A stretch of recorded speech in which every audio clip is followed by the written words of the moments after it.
అన్న ఇప్పుడే మిరాయి ప్రీమియర్ చూసాను.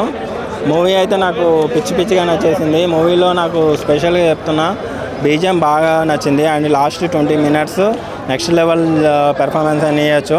సినిమా గురించి ఒకటే చెప్తున్నా, action, adventure, emotion, elevation, devotion and fantasy అన్నీ కలగలిపిన ఈ సినిమా ఇది. మనోజ్ అన్న పెర్ఫార్మెన్స్ అయితే టాప్ నాచ్ పెర్ఫార్మెన్స్.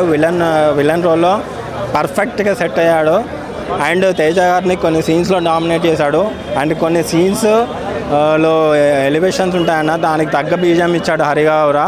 అసలు మీరు సీట్లో కూర్చోరు లాస్ట్ 15-20 minutes అయితే. అండ్ వీళ్ళిద్దరి మధ్యలో జరిగే యాక్షన్ సీన్స్ అయితే నెక్స్ట్ లెవెల్ అని చెప్పచ్చు. మనోజ్ అన్నకి, శ్రియా గారికి మంచి కంబ్యాక్ మూవీ ఇది. చాలా ఇయర్స్ తర్వాత వాళ్ళు హిట్ కోసం చూస్తున్నారు. హిట్ కాదు, బ్లాక్ బాస్టర్ హిట్ పడింది. అండ్ సినీ ఇండస్ట్రీ కూడా 3-4 months హిట్ తర్వాత ఒక మంచి సాలిడ్ బ్లాక్ బస్టర్ లేదు. ఈ మూవీతో అది తీరిపోతుంది. ఈ 2 వారాలు ఈ మూవీని ఎంజాయ్ చేసి నెక్స్ట్ మన అన్న సినిమా వస్తుంది ఓజీ, దానికోసం ఈగర్గా వెయిట్ చేస్తున్నాం మేము.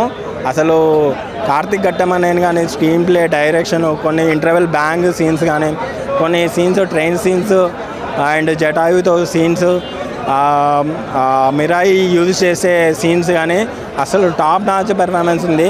అండ్ ఇక్కడ ఇంకొకటి మెయిన్గా చెప్పాలి, శ్రీరామ్ తోటి వచ్చే సీన్స్ అయితే నెక్స్ట్ లెవెల్.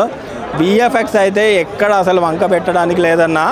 అసలు పీపుల్ మీడియా ఫ్యాక్టరీ టీం చేసిన వర్క్కి అయితే నిజంగా హ్యాట్స్ ఆఫ్. అసలు నెక్స్ట్ లెవెల్కి విశ్వప్రసాద్ గారికి ఈ దెబ్బతో ఆయనకున్న అప్పులన్నీ తీరిపోతాయి. హనుమాన్ తర్వాత తేజ గారికి మంచి కొన్ని ఇయర్స్ గ్యాప్ తీసుకున్నా కూడా మంచి సాలిడ్ స్క్రిప్ట్ సెలెక్షన్ చేసుకున్నారు. ఆయనను అంటున్నారు ఇప్పటికే, ఎందుకంటే ఇదే మూసా పద్ధతిలో ఇవే స్క్రిప్ట్లు సెలెక్ట్ చేసుకుంటున్నారని. బట్ ఒకటే చెప్తున్నా, కంటెంట్ ఉంటే మాత్రం సినిమా నెక్స్ట్ లెవెల్కి వెళ్ళిపోతుంది.